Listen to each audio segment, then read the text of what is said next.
하겠습니다. 오늘 말씀 저희 함께 읽도록 하겠습니다. 사무엘하 2장 1절에서부터 11절 말씀입니다. 저하고 여러분하고 한 절씩 교독하겠습니다. 1절부터 제가 먼저 읽습니다. 그 후에 다윗이 여호와께 여쭈었습니다. 제가 유다의 성읍으로 올라가도 되겠습니까? 여호와께서 말씀하셨습니다. 올라가라. 다윗이 다시 여쭈었습니다. 어디로 올라가야겠습니까? 여호와께서 대답하셨습니다. 헤브론으로 가라.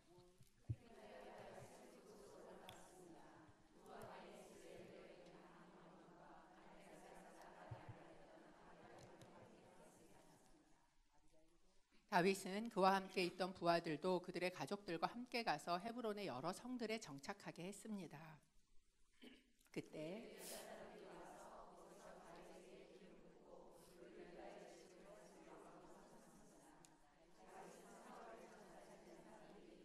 야베스 사람들이라는 말을 듣고는 심부름꾼들을 길르한 야베스 사람들에게 보내 말했습니다. 너희가 너희 주인 사울을 묻어주어 호의를 베풀었으니 여호와께서 너희에게 복을 주실 것이다.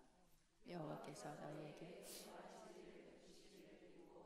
또한 너희가 그런 일을 한 것에 대해 그만큼의 보상을 해줄 것이다.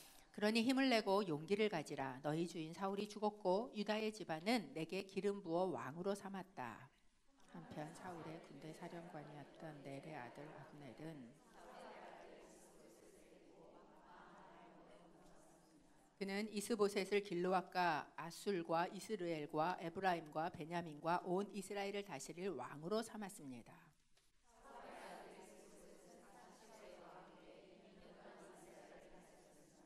그러나 유다 집안은 다윗을 따랐습니다. 11절 함께 있습니다. 다윗이 헤브론에서 유다 집안을 다스리는 왕으로 있었던 기간은 7년 6개월이었습니다. 아멘. 지난주에는 하나님께서 다윗을 대통령으로 만들어 가시는데 사용하신 것이 다윗의 눈물이었다, 다윗의 슬픔이었다라는 이야기를 나누었고요. 오늘은 하나님께서 사용하시는 방법, 기다림이라는 방법을 여러분하고 함께 좀 이야기를 나눠보려고 합니다. 사무엘하 2장 1절 저희가 읽었는데요. 한 번 더 읽어볼까요? 함께 같이 읽어보겠습니다. 2장 1절 시작. 그 후에 다윗이 여호와께 여쭈었습니다. 제가 유다 성읍으로 올라가도 되겠습니까? 여호와께서 말씀하셨습니다. 올라가라. 다윗이 다시 여쭈었습니다. 어디로 올라가야겠습니까? 여호와께서 대답하셨습니다. 헤브론으로 가라. 오늘 본문은 그 후에 라는 말로 시작합니다. 정확하게는 사울이 죽은 후에 라는 말입니다. 사울이 죽었고 다윗은 여전히 시글락, 블레셋 땅 시글락에 있습니다. 저희가 참 미국에 사는데요. 이 남의 나라 사는 게 오래 살아도 사실 그렇게 쉬운 일은 아니구나 라는 그런 생각을 합니다. 우리 이제 목회자들도 이렇게 모여서 얘기를 하는데 이게 이제 여기 미국에 있으니까 손님들이 많이 오시잖아요. 근데 오면은 막 너무 좋다고 막 이제 그런데요. 그거를 옆에서 이렇게 보면서 그래, 미국은 여행하기가 참 좋지. 이런 생각이 든다. 뭐 이제 이런 이야기도 옆에서 합니다. 여러분, 사실 내가 원해서 왔어도 그래도 남의 나라 사는 게 쉽지 않아요. 그런데 이 다윗은요, 원해서 간 것도 아닙니다. 거기다가 기억하시는지 모르겠는데 다윗이요, 자기 부모님을 어디다 모셔다 놨어요? 모압에다 모셔다 놨잖아요. 그런데 다윗은 막내니까 아마 부모님도 굉장히 연로하셨을 거란 말이죠. 부모님도 너무 보고 싶고 걱정되기도 하고, 제가 이제 미국에서 이렇게 보면 부모님들 나이가 점점 이렇게 들어가실수록 부모님들 멀리 두고 있는 게 진짜 마음에 걸리고 보고 싶고, 한 번씩 이렇게 내가 못 보다가 돌아가시면 어떡하지? 막 이런 마음이 한 번씩 올라오면 그냥 그 마음이 너무 아리고 아파서 울고, 이런 시간들을 저희가 가지게 되는데, 아마 다윗도 지금 나이 많은 부모님 또 생각나고, 그리고 이제 고향에 돌아가서 살고 싶다라는 생각이 얼마나 많이 들었겠습니까? 그런데 이 원인, 자기의 타향살이의 원인을 제공했던 사람이 죽은 거예요. 그러니까 그 후에, 사울이 죽은 후에 라는 이 말이 함축하고 있는 그림을 여러분 한번 그려보십시오. 다윗이 이제 사울이 죽은 것 같고 막 애통하고 요나단의 죽음도 함께 슬퍼하고 온 국민적 공동체적인 슬픔을 가졌어요. 그렇게 막 울고 나면 여러분 막 울고 나면 그 다음에 굉장히 허탈한 거 아세요? 이제 막 그러고 난 다음에 다윗이 이제 생각을 해보는 거죠. 자기의 아마 전 일생이 이렇게 주마등처럼 쭉 한번 생각이 들었을 겁니다. 정확한 나이가 성경에 나와 있진 않지만 아마 사무엘에게 기름 부음 받은 게 한 15살이 아닐까라고 이야기를 합니다. 그리고 골리앗을 죽인 그 전쟁, 블레셋 전쟁에 참전했던 나이가 17살로 추정을 합니다. 왜냐하면 20세 이상은 전쟁에 참가하거든요. 근데 다윗의 그 형들 중에 3명이 전쟁터에 참가했어요. 그 얘기는 3명이 20살 이상이란 얘기고 나머지 4명이 10개월마다 낳았다라는 가정하에 17살은 결코 넘지 않았을 것이다 라는 것이 이제 학자들의 추정입니다. 그러니까 17살이 안 된 나이에 골리앗을 쳐 죽이고 정말 그 이스라엘의 대국민 영웅이 되어서 짜잔하고 정치계에 등장을 하지 않습니까? 그러고 난 이후에 이 광야 생활을 이제 다윗이 사울 때문에 시작을 해서 이 광야를 헤맨 게 10년이 넘는 그 세월, 거의 10년의 세월을 다윗이 광야를 구석구석 헤매고 다녔던, 맨날 도망 다녔던 그 시절 블레셋에 와서 당했던 수모 뭐 이런 게 정말 이 사울의 죽음과 이제 함께 이렇게 주마등처럼 쭉 이렇게 생각이 되었을 겁니다. 그리고 지금 나이가 몇 살이냐? 30세가 되었어요. 공자는 30을 이립이라고 했습니다. 그 이야기는 이제 세울 때다라는 이야기죠. 비슷한 것 같아요. 아마 이 다윗도 그런 생각이 들었을지 모르겠어요. 이제 내 나이가 딱 30이 되고 그리고 이제는 정말 하나님의 뜻이, 하나님이 나에게 주셨던 비전이, 하나님께서 나를 왕으로 세우신다고 했던 약속이 세워질 땐가? 라는 생각을 하지 않았겠습니까? 거기에다가 지금 그 사울 왕이 썼던 왕관 누구 손에 있어요? 내 손에 있어요. 그리고 모든 사람들이 다 이제 이걸 들고 온 사람도 뭐예요? 이 정서를 반영하는 거예요. 이제 다 모두 뭐라고 생각하는 거예요? 차기 대권은 누구에게로 갈 것이다? 다윗에게로 갈 것이다 라는 이 시대적인 조류를 내가 지금 타고 있는 그런 상황입니다. 그렇다면 무엇을 할까요? 이런 상황 가운데 그 후에 라고 이야기하는 바로 그런 시점에서 다윗은 무엇을 해야 할까요? 다윗이 무엇을 했다고 나오냐면 그 후에 다윗이 여호와께 여쭈었다라고 이야기를 해요. 여호와께 여쭈었다라는 이야기는 기도했다라는 이야기입니다. 아마도 모든 사람들은 이렇게 이야기했을 거예요. 다윗, 지금이 찬스야.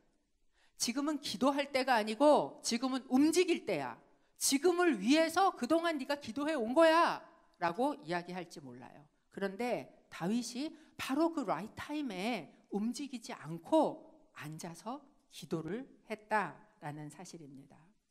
여러분, 우리가 앞이 너무 캄캄할 때, 또 너무 힘들 때, 어느 길로 가야 될지 도무지 보이지 않을 때, 그럴 때 우리는 기도합니다. 기도하지 않을 수 없죠. 그리고 그때는 기도밖에 할 수 있는 게 없어요, 사실. 그러니까 기도해요. 그런데 만약에 모든 것이 너무 자명할 때, 너무 분명할 때, 야, 이제는 이렇게 해야 될 때야 라는 생각이 들고 모든 사람이 다 그렇게 얘기할 때, 그때도 기도하십니까? 여러분, 이 장면이요, 사실은 가장 다윗을 다윗답게 보이는 장면이에요. 그리고 다윗이 왜 다윗인가를 보여주는 장면입니다. 너무 힘들고 어렵고 길이 없고 그럴 때 기도하는 것 할 수 있어요. 그런데 모든 것이 다 너무 자명하고 이제는 내가 액션을 취할 수 있을 그때에도 기도하는가라는 것이에요. 다윗이 그때에도 기도했다라는 거예요. 이 다윗의 기도를 보면요, 다윗의 마음을 좀 엿볼 수 있어요. 뭐라고 기도하냐 하면 하나님께 기도를 하러 앉았어요. 그리고 이렇게 기도해요. 하나님, 제가 유다 성읍으로 올라가도 되겠습니까? 이렇게 기도를 해요. 여러분, 이 기도에서 느껴지는 다윗의 마음이 뭐예요?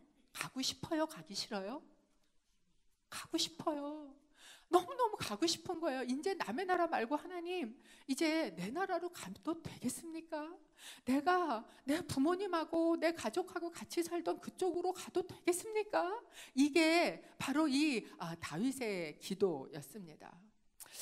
이 다윗의 기도를 통해서, 기도라는 거에 대해서 다윗이 가르쳐주는, 사실 다윗은 정말 기도의 사람이었거든요. 기도가 뭐냐라는 거에 대해서 다윗이 가르쳐주는 몇 가지 팁을 볼 수가 있어요. 그 중에 첫 번째가 뭐냐면, 기도는요, 내 소원을 내려놓는 것이라는 거예요. 다윗이 이렇게 얘기해요. 하나님, 제가 이제는 이 타향살이 그만두고, 이제는 나를 못 오게 하던 사람도 없어졌으니까 이제 아싸 가야지, 이게 아니라 하나님 앞에 나 가도 되겠습니까? 이렇게 물어본단 말이에요. 이게 내 소원이에요. 근데 그 소원을 하나님 앞에 내려놓는 거예요. 만약에 이 기도를 했다가 아니야, 너는 블레셋에 조금 더 있어야 돼, 너 거기서 있을 시간이 좀 더 필요해, 이렇게 얘기하면 어떡하겠어요? 그렇지 않으세요? 여러분, 때로는 하나님이 혹시나 안 된다 그럴까 봐 하나님한테 기도 안 하는 거 없으세요? 이거 기도했다가 하나님이 너 그러시면 어떡하지? 그래가지고 기도 못하는 거. 사실 다윗이 너무 가고 싶은 거예요. 너무 가고 싶은데도 불구하고 너무 가고 싶은 걸 하나님 앞에 내놓는다는 이야기는 무엇이에요? 하나님이 뭐라 그러시든 만약에 노라고 하시면 안 하겠다는 것이 전제에 깔려있는 기도다라는 것이에요. 즉, 기도라는 것은 내가 원하는 나의 소원을 하나님한테 관철시키는 게 기도가 아니라는 거예요. 기도는 나의 소원을 내려놓고 그리고 하나님의 음성을 듣는 것, 그것이 기도다라는 것을 가르쳐 줍니다. 여러분, 이 기도를 가르쳐 주신 분이 누구세요? 예수님이시지 않습니까? 예수님이 뭐라고 기도하세요? 아버지, 나의 원대로 하지 마옵시고, 내 원이 있어요. 3번이나 주님, 아버지 앉으면 안 됩니까? 라는 게 있어요. 그럼에도 불구하고 내 소원을 내려놓고 하나님의 음성을 듣는 것, 이것이 기도야 라는 것을 지금 다윗의 기도를 통해서 알려주고 있는 거예요. 두 번째, 기도라는 무엇인가? 기도는요, 나의 판단 또는 세상적인 판단을 내려놓는 것이 기도다라는 것을 알려주는 거죠. 하나님께 물어봅니다. 제가 올라가도 되겠습니까? 그런데 하나님이 올라가라 그러시는 거예요. 그러니까 그 다음에 두 번째 다시 물어봐요. 뭐라고 물어보냐면, 하나님, 올라가면 어디로 올라가야 되겠습니까?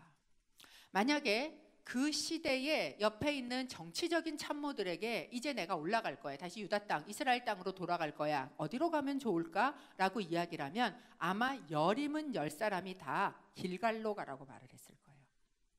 왜냐하면 길갈이라는 곳이 당시에 사울 왕이 왕으로 기름 부음 받았던 곳이고, 그곳은 정치적인 중심지였습니다. 아니면 지금 예루살렘이 됐지만 그런 어떤 센터가 될 만한 중심적인 도시를 잡고 가라고 이야기했을지 몰라요. 그런데 하나님께서 뭐라 그러시냐면 헤브론으로 가라고 이야기를 하시는 거예요. 헤브론이라는 땅은 어떤 곳인가? 길갈이 정치적인 중심지였다면 헤브론은 신앙적인 중심지였습니다. 기억하실지 모르겠어요. 창세기를 보면 아브라함이 이스라엘 땅에, 가나안 땅에 와서 이렇게 내려가다가 헤브론 땅에서 뭐를 하냐면 여호와 앞에 제단을 쌓습니다. 그리고 그 땅에서 살아요. 그러다가 아내 사라가 죽게 됐습니다. 그러자 그 헤브론 땅에서 자기의 돈을 주고 막벨라굴을 삽니다. 그리고 거기에 사라를 묻습니다. 뿐만 아니라 아브라함이 죽었을 때도 아브라함의 자식들이 그 사라 옆에 막벨라굴에 아브라함을 합장을 합니다. 그러니까 이 헤브론이라는 땅은 아브라함과 사라가 묻혀 있는 땅이고, 또 이삭과 야곱이 살았던 땅이고, 그리고 또 더 나아가서 어떤 땅이냐, 여호수아가 또 갈렙이 이 아낙 자손과 싸워서 정복했던 땅, 이것이 바로 이 헤브론이라는 땅이에요. 그러니까 헤브론은 어떤 곳인가? 신앙적인 기초가 있는 땅이에요. 즉, 네가 유다 땅으로 올라가면 그러면 거기에서 어디에 터를 잡는가? 너의 조상의 아브라함의 하나님, 이삭의 하나님, 야곱의 하나님, 신앙적인 기초가 있는 그 땅에 시작해야 된다. 너의 신앙으로 시작을 해야 된다라는 것을 바로 이 헤브론이라는 땅으로 이야기를 해주고 있는 거죠. 그러니까 내가 생각하고 있었던 정치적인 또는 어떤 시대적인 또 이쪽으로 유다 땅으로 올라가면 사실 헤브론에 있으면 헤브론은 굉장히 이스라엘 전체의 남쪽에 치우쳐 있거든요. 절대로 전체 통일 이스라엘을 관할할 수 있는 수도 지역이 아닙니다. 그런데도 불구하고 뭐라고 이야기하세요? 너는 신앙에서 시작하라. 신앙적의 기초 위에서 시작을 해라라는 게 바로 이 헤브론 땅에서 시작하라는 것입니다. 그렇다면 여러분, 우리가 기도를 할 때 내 마음의 소원도 기도를 할 때 내려놓고, 내가 이렇게 돼야 돼라는 판단도 하나님 앞에 내려놓고 하는 기도를 어떻게 할 수 있느냐 하는 거예요. 제가 이제 예전에 우리 아버님을 모시고 병원에를 이렇게 가잖아요. 그러면 우리 아버님이요, 의사를 계속 가르쳐요. 자기 병을 의사한테 가면 내가 여기가 아프고 여기가 아프고 여기가 아픕니다 이렇게 얘기를 해야 되잖아요. 근데 의사한테 내 병은 이거고 이거고 이거니까 의사한테 뭐라 그러냐면 너는 이거를 하라는 거예요. 이 약을 나한테 처방하고 주사 한 대를 놔주고 뭐 이렇게 이제 의사한테 계속 자기가 시켜요. 그래서 제가 옆에서 보면서 저건 의사가 할 일이지 아버님이 하실 일이 아닌데 맨날 이런 생각을 하면서 이제 갔었던 기억이 제 안에 나는데, 여러분 한번 생각해 보세요. 우리의 기도가 그렇진 않아요. 내가 다 판단하고 하나님을 시켜. 하나님이 하실 일은 지금 이거라는 거죠. 지금 내 상황은 이러니까 요거고 요걸 해야 됩니다 이렇게 시키는. 근데 다윗이 지금 어떻게 해요? 그걸 내려놓고 있다니, 자기 판단을 내려놓는 거. 그렇다면 어떻게 이런 기도를 할 수 있어요? 여러분, 이건 믿음으로만 가능해요. 믿음으로만. 내가 생각할 때 내가 이걸 진짜 원하는데 근데 하나님이 나한테 가장 좋은 걸로 주실 거라고 믿으면 내려놓을 수 있어요. 내가 생각할 땐 이게 분명히 옳은 길인데 하나님이 말씀하시는 게 진짜 옳다고 믿으면 내려놓을 수 있어요.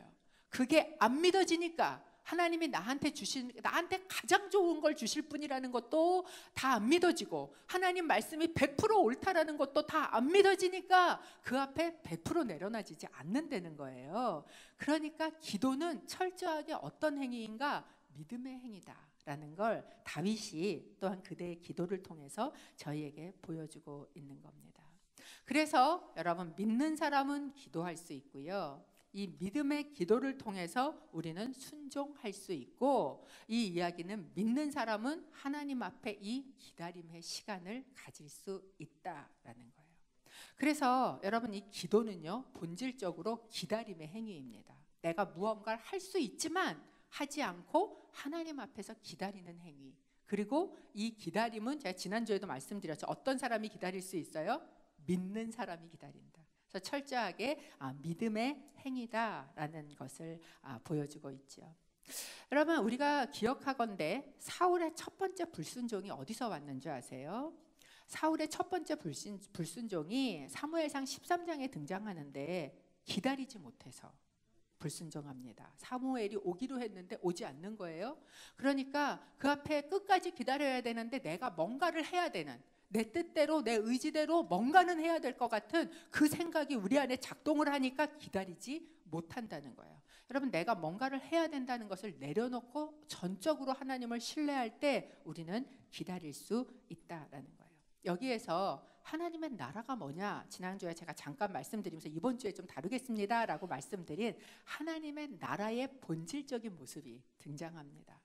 여러분, 하나님의 나라는요 내가 그린 그림 아니에요. 자기가 그리는 그림이 아니에요. 하나님의 나라는요 하나님이 그려서 주시는 나라예요. 그래서 제가 하나님의 나라는 내가 쟁취하는 나라가 아니라 받는 나라다라고 말씀드렸어요. 내가 쟁취하는 나라면 뭔가를 내가 해야 돼요. 받는 나라면 어떻게 해야 돼요? 줄 때까지 기다려야 되는 거예요. 그래서 하나님의 나라는 기다림을 통해서 이루어진다라는 거예요. 여러분, 사울이 했던 사울의 나라를 한번 생각해 보세요. 사울의 나라는요 힘으로 통제하고 운영되는 중앙 집권적인 나라를 꿈꿨어요. 그는 예언자에 의해서 통제받는 게 아니라 내가 내 뜻대로 마음대로 자기가 할 수 있는 자율적인 왕권을 꿈꿨어요. 이게 사울이 그렸던 나라예요. 근데 그 나라는 하나님의 나라에 합당하지 않았던 겁니다. 그렇다면 하나님의 나라는 어떤 나라인가? 다윗같이 작고 비천한 자를 들어서 세우는 나라. 예언자가 비록 당신이 그 죄인이요 라고 모든 사람 앞에서 얘기했을다 할지라도 그래도 뭐예요? 예언자가 나에게 하는 그 밑에 들어가서 그 영적인 지도를 통해서 내가 하나님께 의존할 줄 아는, 내 자율적인 나라가 아닌 의존적인 왕권을 가진 나라, 이게 바로 다윗이 만들어갔던 하나님의 나라다라는 거예요. 그래서 우리는 이 다윗 이야기를 앞으로도 계속 보겠지만 어떻게 다윗이 왕이 됐지? 지난주에 이제 어떤 분이 저한테 그러는 거예요. 제가요 대통령 만들어 주신다고 그래서 이제 목요 여성 예배 나와요 이렇게 얘기를 하셨어요. 다윗을 대통령으로 만든 것처럼. 그럼 우리가 이 다윗의 이야기를 통해서 우리가 봐야 될 건 뭐냐면 어떻게 하면 대통령이 되더라 이게 아니에요. 우리가 봐야 될 것은 다윗이 어떻게 해서 대통령이 되었느냐가 아니라 하나님께서 어떻게 다윗을 만들어 가시느냐. 그래서 다윗의 이야기를 보면 볼수록 우리는 계속 어디에 초점이 맞춰져요? 하나님께 초점이 맞춰지는 거야. 아, 하나님께서 이렇게 하고 계시는구나 라는 것을 여러분 보게 되실 거다라는 거예요. 지난주에는 저희가 다윗의 슬픔을 통해서 하나님이 새로운 시대를 여신다. 어느 시대나 그 시대의 슬픔을 통해 하나님께서 시대를 여셨다라고 말씀을 드렸어요. 오늘은 하나님께서 이 기다림을 통해서 하나님이 어떻게 다윗을 만들어가고 계시는가라는 것을 보게 될 겁니다. 이 기다림의 시간 동안 다윗이 저희에게 제시한 것 첫 번째가 뭐였느냐? 기도라는 거예요. 그 시간에 무엇을 할 것이냐? 기도해야 한다. 사실 다윗은요, 하나님의 방법이 기다림이라는 것을 이미 알았습니다. 시편 37편 7절에 그 힘든 시간을 지나며 다윗이 이렇게 이야기를 해요. 함께 읽어볼까요? 시작. 여호와 안에서 잠잠히 그분을 참고 기다리십시오. 일이 잘 돼가는 사람들, 곧 악한 짓을 하는 사람들이 있다고 초조해하지 마십시오.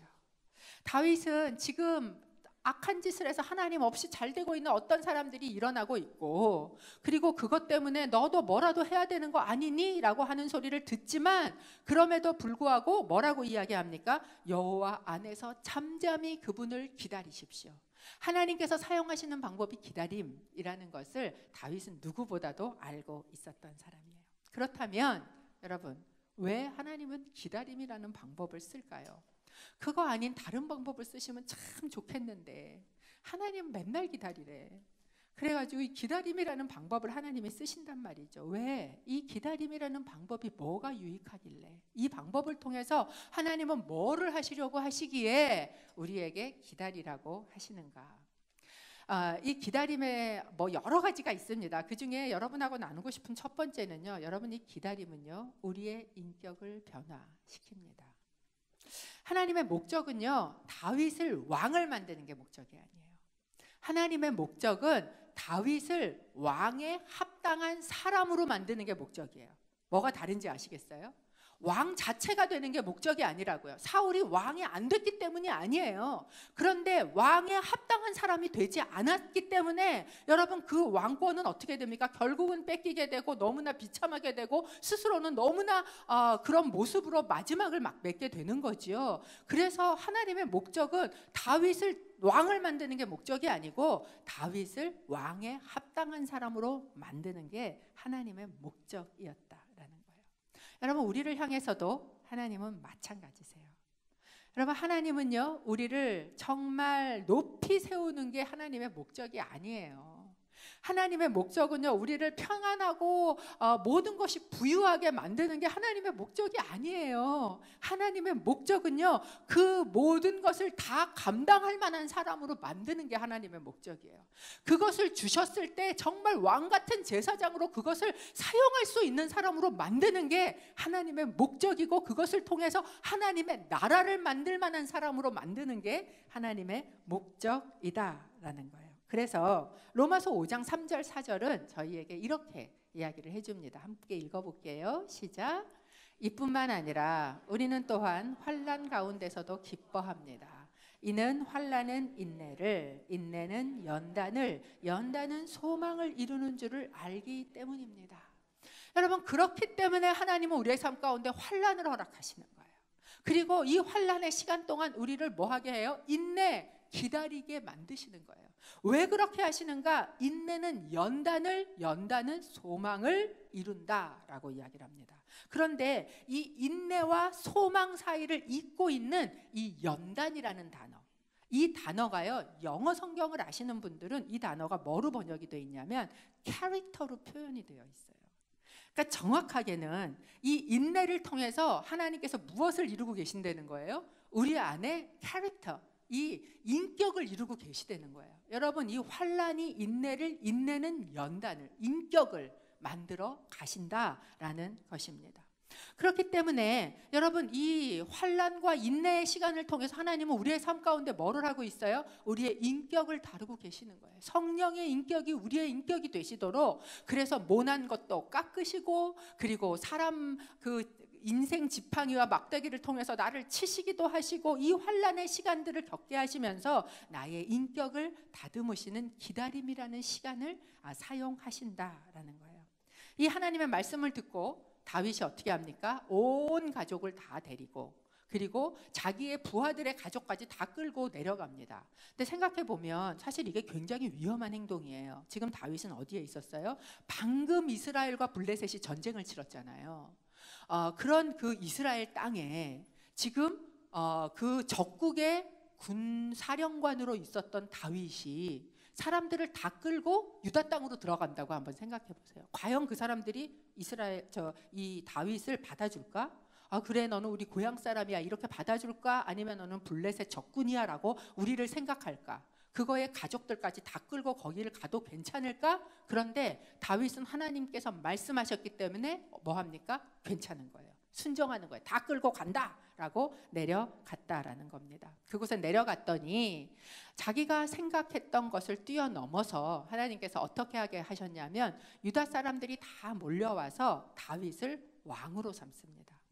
헤브론은 유다 지파의 중심은 될 수 있어요. 근데 온 이스라엘의 중심은 될 수 없다라고 말씀을 드렸죠. 그러니까 지금 이 헤브론을 중심으로 있었던 유다 지파 사람들이 와서 다윗을 왕으로 삼는 거예요. 근데 사실 여기에는 이미 다윗이 이전에 했었던 여러 행동들이 깔려 있습니다. 그러니까 뭐냐 하면 지난번에 그 시글락에서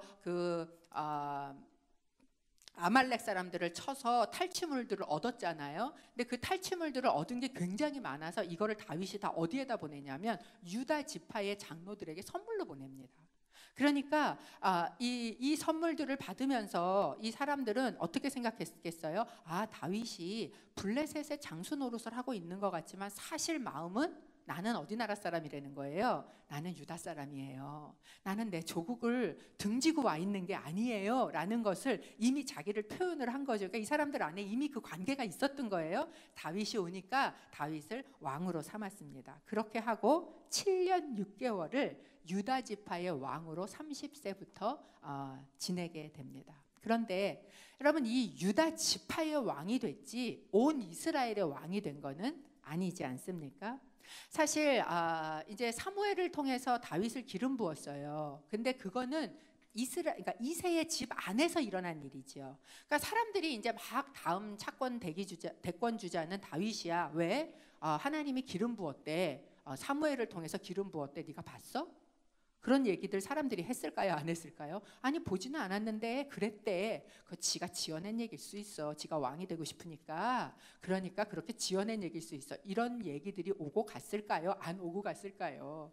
오고 갔겠죠. 어떻게 누구가 다 100% 다윗을 믿겠어요. 왜냐하면 이스라엘 안에 이후에도 다윗이 왕을 통치를 하고 통치 말년에 압살롬에게 이제 그 반역을 받아서 쫓겨가지 않습니까? 근데 쫓겨갈 때요, 이 다윗을 저주하는 사람들이 나타납니다. 근데 이 저주의 말 속에 뭐라고 이야기하냐 하면 네가 사울 왕권을 다 죽였지? 라고 이야기하면서 저주, 그 피가 네 머리로 돌아갈 거야, 막 이렇게 얘기를 하고 이게 이제 그 이야기는 뭐예요? 다윗이라는 사람이 사울과 권력 투쟁을 해서 왕권을 획득했다라는 기본적인 인식이 당시 사울의 지파, 또는 사울을 지지했던 사람들 층에서 있었다라는 걸 보여주는 거거든요. 그러니까 이스라엘 전체적으로 다, 물론 많은 사람들이 다음에 왕을 할 사람은 다윗밖에 없어. 요나단이 있었는데 이제 요나단도 죽었고 이제 할 만한 사람은 그래도 이 리더십이 있는 사람 다윗밖에 없지라고 인정하는 사람이 있는 반면 여전히 그것을 인정하지 않는 사람들도 있었다라는 겁니다. 모든 사람이 다 다윗을 인정한 건 아니에요. 그 중에 대표적인 인물이 누구냐면 아브넬이라는 사람입니다. 여러분, 이 권력이라는 게 참 묘해요. 권력은요, 어떤 한 사람이 대표로 있는 것 같지만 그 한 사람으로 권력이 다 이루어지지 않아요. 사울이 죽었다고 해서 갑자기 이스라엘의 권력이 하나도 없어졌느냐? 그렇지 않은 거예요. 사울이라는 사람을 통해서 뭐를 해요? 그 밑에서 그 권력을 행사하던 사람들은 여전히 그 권력을 행사하고 있는 거예요. 그렇기 때문에 권력이라는 건요, 어느 한 사람이 없어진다고 해서 어느 날 갑자기 공백이 되고 없어지지는 않는다라는 것을 저희가 보여볼 수 있습니다. 이 아브넬이라는 사람이 바로 이 사울 밑에서 자기의 권력을 가지고 휘두르던 2인자의 역할을 하고 있었던 사람이죠. 왜냐하면 그가 군수권을 가지고 있었어요. 군사령관이었습니다. 사무엘하 2장 8절에서 9절 저희가 좀 같이 읽어보겠습니다. 시작. 한편 사울의 군대 장관이었던 넬의 아들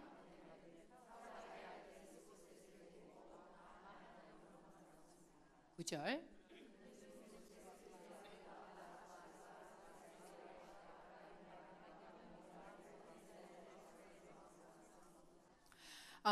이 아브넬이라는 사람이 있었는데 이 사람이 어떻게 했느냐, 이스보셋을 데리고 마하나임으로 건너갔다라고 이야기를 하고 있습니다. 마하나임으로 건너가서 그래서 그곳에서 이스보셋을 왕으로 삼았는데 그가 왕으로 몇 년을 있었냐면 2년 있었다라고 이야기를 해요. 그런데 다윗 왕이 이 유다 지파의 왕으로 헤브론에서 왕 노릇을 한 게 7년 6개월이었다라고 이야기를 합니다. 그러면 5년 6개월의 이 시간이 차이가 나지 않습니까? 이 이야기는 뭐를 보여주냐면 사울 왕이 죽고 난 다음에 군 사령관이었던 아브넬이 계엄을 선포했다는 걸 보여주는 거예요. 이제 이게 갑자기 이게 이제 전체 이 대통령이나 이런 통수권자가 죽고 나면 갑자기 비상사태를 선포를 하면서 그러면서 계엄을 선포한 거예요. 그리고 그 권력을 누가 쥐은 거예요? 아브넬이 쥔 거예요.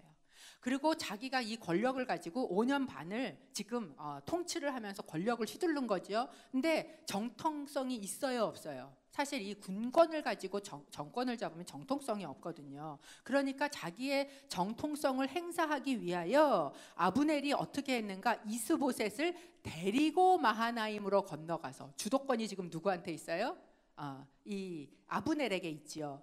아브넬이 자기가 하다가 이스보셋이라는 사울의 아직 죽지 않은 한 사람을 허수아비처럼 왕권에 세워놓고 여전히 자기가 뭐를 하겠다는 거예요? 자기가 권력을 행사하겠다는 생각으로 2년을 이제 왕위에 세웠던 거예요. 근데 참 재밌는 게 이 이스보셋이라는 이 사람의 이름입니다. 이 이름이요, 왕위에 올라갈 사람의 이름은커녕 누구도 그 아들의 이름을 그렇게 지을 만한 사람의 이름이 아니에요. 이 이름이 무슨 뜻이냐면 수치스러운 자라는 뜻이에요. 그러니까 누가 자식을 낳아놓고 창피한 놈 이렇게 이름을 짓겠어요. 수치스러운 자라는 이름이거든요. 그러니까 아마도 이게 나중에 붙여진 이름이든 이 사울 가문에서 내쳐진, 근데 이제 역대하 8장 33절에 보면 이 사울의 아들들 이름이 등장하는데 4명이 등장을 합니다. 근데 거기에 나오는 이스보셋, 다른 이름은 똑같이 나오는데 이 이스보셋만 뭘로 나오냐면 에스발이라는 이름으로 나와요. 근데 이 에스발, 이시발이라는 그 히브리어는요, 바알의 남자 이런 뜻이에요.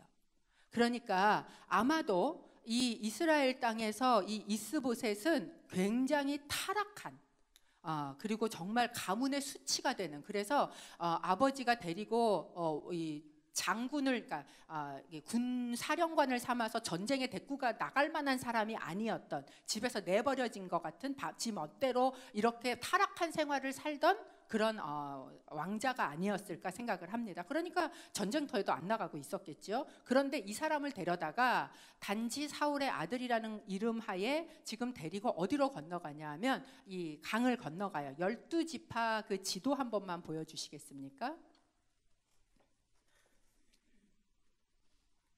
이렇게 가운데를 가려주시면, 예. 지금 헤브론이 여기에 있지요. 시글락이 여기에 있어요. 시글락에서 올라갈까요? 그러면 이게 전체가 전 이스라엘인데, 전체 이스라엘의 그래도 중심이 되려면 여기가 길갈이거든요. 그럼 한 이쯤에는 와야 그래도 전체 이스라엘의 중심이 되지 않습니까? 그런데 하나님이 어디로 가라 그러셨는가? 시글락에서 헤브론으로 올라가라. 그러니까 이 유다 지파의 지금 왕 노릇을 여기서 하게 된 거지요. 그런데 이쪽에서 지금 헤브론하고 그래도 그렇게 멀지 않잖아요. 불안한 거지요. 그러니까 여기에서 아브넬이 지금 데리고 어디를 건너갑니까? 강을 건너가요. 강을 건너가서 이 마하나임이라고 보이세요? 이 마하나임이라는 곳에서 지금 왕을 삼은 거예요. 왕을 삼아 놓고서는 뭐라고 이야기하냐면 온 이스라엘의 왕이다 라고 공포를 하고, 그리고 그 이야기는 뭐예요? 다윗 왕을 인정하겠다 안 하겠다? 인정하지 않겠다라는 소리를 하고 있는 겁니다. 여러분, 다윗을 생각해 보십시오. 10년이 넘게 기다렸어요. 그리고 하나님께서 드디어 이제 올라가라고 이야기하셨고 올라가서 왕으로 부음을 받았어요. 그런데 아직도 여전히 왕인데 왕이 아니야. 이런 어정쩡한 왕의 모습으로 지금 다윗이 있게 되었다라는 겁니다. 굉장히 엉뚱한 사람이 권력을 휘두르고, 그리고 아까 뭐라 그래요? 악한 자들이 잘 되는 거에 대해서 네가 너무 불평하지 마라. 그러니까 악한 자들이 막 지 소견대로 이런 일들을 하고 있는 이 상황 가운데 다윗이요, 자기가 데리고 있었던 군인들도 있잖아요. 이 사람들 데리고 치고 올라가서 그래서 권력으로 온 이스라엘이 왕 될 수 있었어요. 그런데 다윗이 어떻게 했는가? 7년 6개월을 뭐 해요? 또 기다려요. 지금까지 10년이 넘게 기다렸어요. 그리고 올라와서 이제야 이제 조금 이 유다 땅에 자기 고향으로 돌아왔는데, 거기 와서도 오면 될 것 같았는데 와서도 7년 6개월을 또 기다리는 시간을 가진다는 거예요. 물론 하나님께서 그 시간 동안 다윗이라는 사람을 다듬으시고 그의 인격을 만지시는 시간도 필요했어요. 동시에 이 시간은 또 왜 필요한 시간이었는가? 여러분, 기다림의 시간에 사람의 마음을 얻을 수 있어요. 이런 말이 있습니다. 진정성은요, 시간을 통해서만 증명된다라는 말이 있어요. 그래서 아부와 충성의 차이가 뭔지 아세요? 끝까지 하면 충성이고요, 하다 말면 아부예요. 그러니까 시간을 통해서만 그 사람의 진정성이 증명이 되는 겁니다. 사람의 마음이 어떻게 얻어져요? 여러분, 사람의 마음은요, 시간을 통해서 얻어집니다. 다윗이 힘으로 강제로 왕 하려면 할 수도 있었을 것 같아요.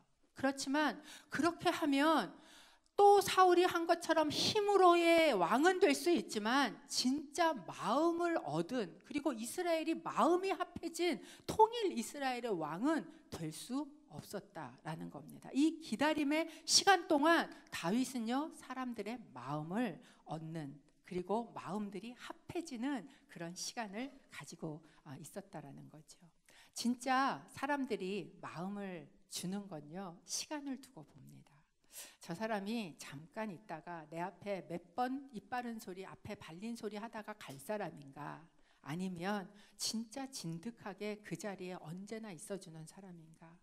여러분, 진짜 믿을 만한 사람, 또 진짜 내 마음을 줄 만한 사람은 그래서 어떤 사람이에요? 그냥 언제 봐도 그 자리에 있는 사람이에요. 언제 봐도. 제가 이제 이 여성 이 예배를 이렇게 섬기면서 보는 사람들이 있어요. 7년, 저는 이제 와갖고 6년째가 돼가는데 7년, 8년, 9년 그 긴 세월을요, 그냥 항상 그 자리에 있는 분들이 있어요. 왜 그분들이 그 시간이 될 때까지 여러 가지 일들이 없었겠어요. 그런데도 불구하고 언제나 묵묵하게 그냥 그 자리에 있는 사람. 그런 사람을 보면 그냥 나도 모르게 뭐예요? 아, 저 사람은 내 마음이 가도 괜찮은 사람이구나, 이런 생각이, 여러분도 그러시죠? 여러분도 그런 마음이 들잖아요. 시간이라는 건, 기다림의, 특별히 기다림의 시간이라는 건 여러분 사람의 마음을 얻는 시간이다라는 거예요. 그리고 진짜 하나가 되어지는 시간은 기다림을 통해서만 가능합니다. 여러분 혹시 가정 안에서 기다림의 시간을 보내고 계십니까? 아니면 여러분의 교회 안에서, 아니면 여러분이 있는 어떤 공동체 안에서 기다려야 되는 시간들을 보내고 계세요? 여러분 그 시간은요, 버려지는 시간 아니에요. 그 시간은요, 낭비되는 시간이 아니에요. 그 시간은 사람들의 마음이 얻어지고 마음이 하나가 되어지는 그런 시간으로 하나님께서 사용하실 줄로 믿습니다. 다윗이요, 이 기다림의 시간 7년 6개월을 이 시간을 보내면서 무엇을 하는가? 자기에게 적대적인 사람인 것 같은 사람들도 다 품어요. 이렇게 합니다. 사무엘하 2장 4절 저희가 좀 함께 같이 읽어보겠습니다. 시작. 그때 유다 사람들이 와서 거기서 다윗에게 기름 붓고 그를 유다의 집을 다스릴 왕으로 삼았습니다. 다윗은 사울을 장사 지낸 사람들이 길르앗 야베스 사람들이라는 말을 듣고는, 여러분 이 사울을 장사 지낸 이야기가 사무엘상 31장에 나왔어요. 저희가 이제 지난번에 사무엘상 31장을 다뤘는데, 그때 이제 무슨 이야기까지만 제가 얘기를 했었냐면, 사울이 이제 죽은 시체를 가져다가 그러다가 벳산 성벽에다가 달아놓고, 그리고 거기에서 뭐 했다 그랬어요? 달아놓고 모든 이스라엘 앞에, 블레셋 앞에 뭐가 되도록, 하나님의 나라의 수치가 되도록 달아놨다라는 이야기를 했죠. 근데 이 이야기를 어디서 들었냐면 길르앗 야베스 사람들이 들은 겁니다. 근데 길르앗 야베스 사람들이 그 이야기를 듣고 강을 건너와서, 아까 본 지도 한 번만 다시 보여주시겠어요? 여기 보시면 이제 길르앗 야베스가 어디냐면, 여기가 길르앗이라고 써 있지요. 여기가 야베스 길르앗이라고 돼 있는데 여기가 길르앗 야베스예요. 그럼 여기가 이제 요단강이 이렇게 있는데 여기에서 벳산 성벽까지 오려면 이쪽으로 넘어와야 되는 거예요. 다음 지도 한 번만 보여주십시오. 예, 여기 보이십니까? 이쪽으로 벳산 성벽에, 아까 그때 길보아 전투가 있었죠. 그 벳산 성벽에 길르앗 야베스 사람들이 건너가서 여기에서 있는 사울의 시신을 밤새 가서 가져다가 길르앗 야베스에 와서 화장을 하고 그를 묻어준 그 사건이 있었어요. 누가 그 이야기를 이제 알게 된 거예요. 다윗이 그 이야기를 알게 돼서, 그래서 어떻게 했는가? 그들을 칭찬하고 그들을 격려합니다. 근데 이 길르앗 야베스 사람들이 왜 이렇게 굳이 올라가서 이제 사울을 데려왔을까요? 사무엘상에 보면 이 길르앗 야베스와 사울 왕과의 그 인연이 나와 있는데, 사무엘상 11장 1절에서 2절 저희가 좀 같이 읽어보겠습니다. 시작. 암몬 사람 나하스가 올라와 야베스 길르앗에 진을 쳤습니다. 그러자 모든 야베스 사람들이 그에게 말했습니다. 우리와 조약을 맺읍시다. 그러면 당신을 섬기겠습니다.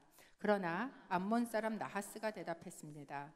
내가 너희 모두의 오른쪽 눈을 빼내 온 이스라엘을 수치스럽게 한다는 조건이면 너희와 조약을 맺겠다.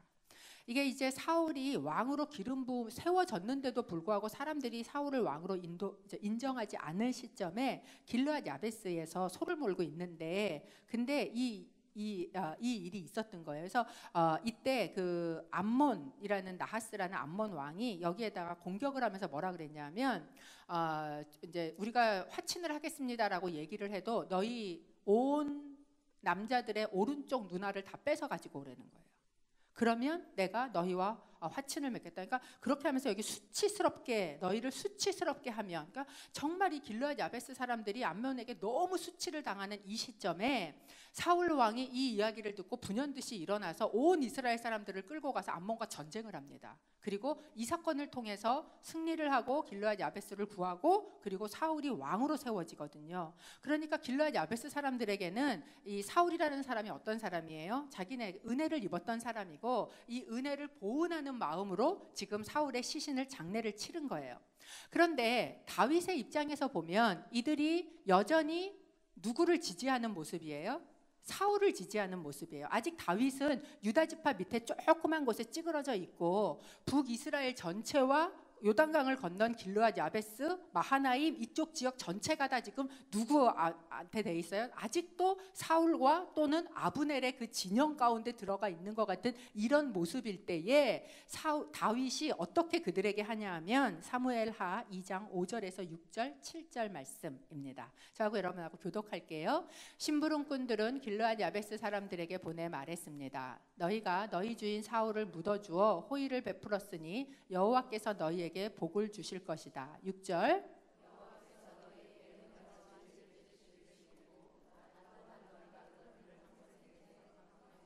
7절 함께 읽습니다. 그러니 힘을 내고 용기를 가지라. 너희 주인 사울이 죽었고 유다의 집안은 내게 기름 부어 왕으로 삼았다. 사람을 보내요. 일부러 다윗이 사람을 보내서 그들에게 뭐라고 얘기하냐면 너네 참 잘했다 라고 이야기하는 거예요. 너네 참 잘했다.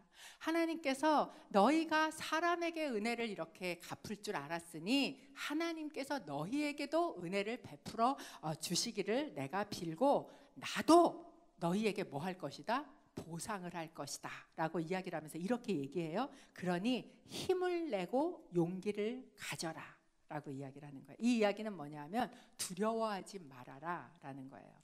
이들이 생각하지 않겠습니까? 앞으로 다윗이 왕이 될 것 같은데 우리가 사울 왕에게 이렇게 했다는 것을 다윗이 알면 정치적으로 뭐가 가해질 것 같아요? 보복이 가해질 것 같지요. 그러니까 두려운 마음이 있었을 거란 말이죠. 근데 다윗이 어떤 모습을 보여주고 있어요? 그들도 다 끌어안아요. 내 적인 것 같은 사람도 아직 나를 인정하지 않는 것 같은 사람도 그들도 다 끌어안아요. 그들의 마음도 다 안으면서 뭐라고 이야기하냐 하면 나도 너희에게 상을 주겠다라고 이야기하면서 한마디를 더 덧붙입니다. 이렇게 얘기를 해요. 너네 주인 사울은 죽었고 유다 사람들은 나를 왕으로 삼았어. 그러면서 이렇게 이야기를 넌지시 한마디 해요. 여러분 다윗이요 그냥 앉아서 기도만 한 사람 아니에요. 이 사람이 정치 백단입니다 사실은. 그러니까 이 지혜도 있었어요. 그런데 그 지혜가 술수를 통해서 머리를 써서 하는 게 아니라 하나님 앞에 기도하며 자기의 진심을 담아서 그것을 하고 있는 거예요. 그게 정치적으로도 사용되고 있는 걸 저희가 보는 거예요. 지금 어차피 사울은 죽었고 나는 유다의 기름을 받아 왕이 됐는데 나는 너희를 미워하지 않아. 나는 너희를 뭐해? 사랑해 라는 거예요. 사랑해. 여러분 사람이 언제 그 사람의 사랑을 진짜 느끼는가? 기다려줄 때 사랑을 느껴요. 한번 생각해 보세요. 여러분은 어떠셨어요? 누군가 나를 급하게 윽박지르고 그리고 막 할 때 그 사람의 사랑이 느껴지세요? 아니면 기다려줄 때 그때 그 사람의 사랑이 느껴집니까? 여러분 그렇기 때문에 여러분이 기다림의 시간을 보내고 계실 때 여러분 기다려주세요. 그때서야 비로소 그 사람에게 사랑이 전달됩니다. 그래야만 마음을 얻을 수 있다라는 거예요. 다윗은요 여전히 기다림의 시간을 보내고 있어요. 왕인데 아직 왕이 아니에요. 여러분 근데 생각해 보세요. 우리 구원이 그렇지 않습니까? 이미 구원 받았는데 아직 구원이 다 이루어지지 않았어요. 하나님의 나라가 그렇지 않습니까? 이미 왔는데 아직 다 이룬 하나님의 나라가 아니에요. 결정적으로 우리 예수님이 그래요. 여러분 예수님은요 이미 왕이세요. 그런데 아직 왕이 아니에요. 이 기다림의 시간을 누가 보내고 계시는가? 하나님이 보내고 계시다라는 거예요. 그렇기 때문에 하나님이 우리 안에 사용하시는 방법, 하나님의 방법은 기다림이라는 방법을 사용하고 계세요. 우리는 이 기다림이라는 방법을 그다지 좋아하지 않습니다. 제가 기다리는 거 좋아하는 사람 한 번도 못 봤어요. 싫어요, 그 방법. 그런데 하나님은 얘기하세요. 기다림이 내 방법이야 라고 이야기하시는 거예요. 여러분 왜 하나님이 이 기다림이라는 방법을 쓰고 계시는가? 하나님 자체가 기다리시는 분이에요. 여러분, 하나님이 기다리시는 분이라는 거 아십니까? 하나님이 천년을 하루같이 기다리신 분이라는 걸 아세요? 지금도 기다리고 계시다는 걸 아십니까? 여전히 그 기다림의 시간을 통해 우리가 변화하기를, 여전히 우리의 마음이 돌이키기를, 그리고 또 아직도 돌아오지 않은 하나님의 사람들이 돌아오기를 하나님은 여전히 기다리고 계신 분이라는 걸 아세요? 그 하나님이 기다림의 하나님이라는 걸 우리가 알 때, 여러분, 하나님은요, 여러분이 기다리는 거 얼마나 힘든지 알아요. 그리고 하나님이 여러분을 위로하실 수 있는 거예요. 로마서 15장 5절 저희가 좀 함께 읽겠습니다. 시작. 이제 인내와 위로의 하나님께서 여러분으로 하여금 그리스도 예수를 본받아 서로 같은 뜻을 품게 하시고. 여러분, 하나님이 어떤 분이신가? 인내와 위로의 하나님이에요. 이 인내를 통해서 하나님은 무엇을 하시는가? 그리스도 예수를 본받아 우리의 마음이 하나 되게 같은 뜻을 품도록 하시는 거예요. 여러분, 이것이 인내, 기다림이라는 하나님의 방법을 통하여 우리 안에 이루시는 하나님의 방법임을 믿습니다.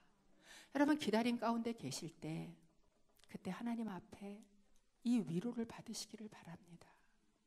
하나님 아세요. 얼마나 기다리셨어요? 하나님만큼 기다리셨습니까? 얼마나 아프셨어요? 하나님만큼 아프셨습니까? 여러분, 그래서 이 기다림의 시간 동안 누구의 말도 위로가 안 될 수 있을지 모르지만 그 오래 기다리신 하나님만큼은 여러분에게 위로가 될 수 있는 줄로 믿습니다.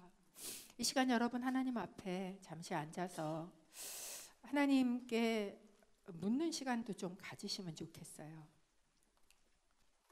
하나님, 이 기다림의 시간 동안 내 판단을, 내 소원을 내려놓고 믿음으로 기도하게 해 주십시오. 이 기다림의 시간 동안 하나님, 내가 다른 어떤 것 말고 정말 사랑을 주고 마음을 얻고 하나가 되는 주님, 그런 시간이 되게 해 주십시오. 하나님의 사람이 됐음에도 불구하고 온전한 사람이 아직 안 된 우리가, 왕같은 제사장으로 부름을 받았음에도 불구하고 아직 왕의 모습도 제사장의 모습도 제대로 갖고 있지 못한 우리가, 아버지 하나님, 이 기다림의 시간을 지나가며 하나님이 나를 아름답게 만드시기를, 하나님께서 우리 안에 온전히 하나 되게 하시기를, 우리의 가정을, 우리의 교회를, 아버지 하나님, 내가 기다리는 그 사람이 정말 사랑받고 있다는 것을 알게 하시기를, 주님, 저는 기다립니다. 이 기다림의 시간 동안 믿음을 허락하여 주시옵소서. 여러분, 주님 앞에 다윗과 같이 물으십시오. 다윗과 같이 물으십시오. 내 생각을 내려놓고, 내 소원을 내려놓고, 내 판단을 내려놓고 믿음으로 물으십시오. 그리고 구하십시오. 하나님, 이 시간을 통하여, 이 기다림을 통하여 하나님 마음을 얻게 하여 주옵소서. 사랑이 흘러가게 하여 주옵소서. 내가 품지 못할 사람도 품게 하여 주옵소서. 그래서 우리 가정이 하나 되게 하여 주시옵소서. 저희가 주님 앞에 잠잠히 앉아 기도하도록 하겠습니다.